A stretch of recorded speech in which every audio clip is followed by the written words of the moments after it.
જો આપણે સર્વે પ્રોજેક્ટ આપણો પૂરો થઈ જાય એટલે આપણે શું કામ કરશું કે ડેટાને આપણે શું કરવો પડશે, એક્સપોર્ટ કરવો પડશે. એક્સપોર્ટ કરવા માટે શું કરવાનું, જે રીતે આપણે જોબ ક્રિએટ કર્યું હતું એની જેમ જ તે આપણે ક્યાં જવાનું છે, MEMમાં જશું, જોબમાં જશું, જોબની અંદર આવશે જોબ એક્સપોર્ટ.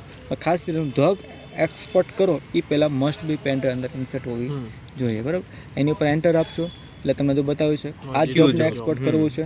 જો આપણી જોબ ન હોય, સપોઝ કે આપણું આ કામ કન્ટિન્યુ છે, આપણે કોઈક બીજો પાછલી જોબ હોય તો આપણે ક્યાં જશું, લિસ્ટમાં જશું ને આપણે બધા જોબ બતાવશે. જે જોબ આપણે એક્સપોર્ટ કરવું હોય એ આપણે કરી શકીએ. ફોર એક્ઝામ્પલ અત્યારે આપણે 0 કહો તો 0 લાખશું એ કમ્પ્લીટ, એટલે તરત તમને પહેલી વસ્તુ શું કહેશે કે એમાં 6 પોઈન્ટ હતા, બરાબર છે.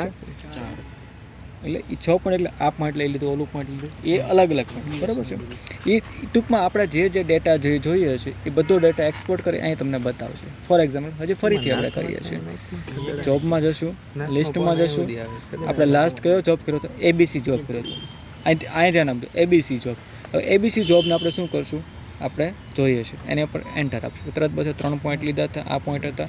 ABCની અલગ CSV ફાઇલ, આ બધી ફાઇલ શું કરી નાખશે, પેનડ્રાઈવમાં સેવ કરી નાખશે, બરાબર છે. હવે એસ્કેપ કરી નાખવાની છે, બરાબર છે. હવે આપણે શું કરી નાખશું, આપણી પેનડ્રાઈવ રન. આ બધું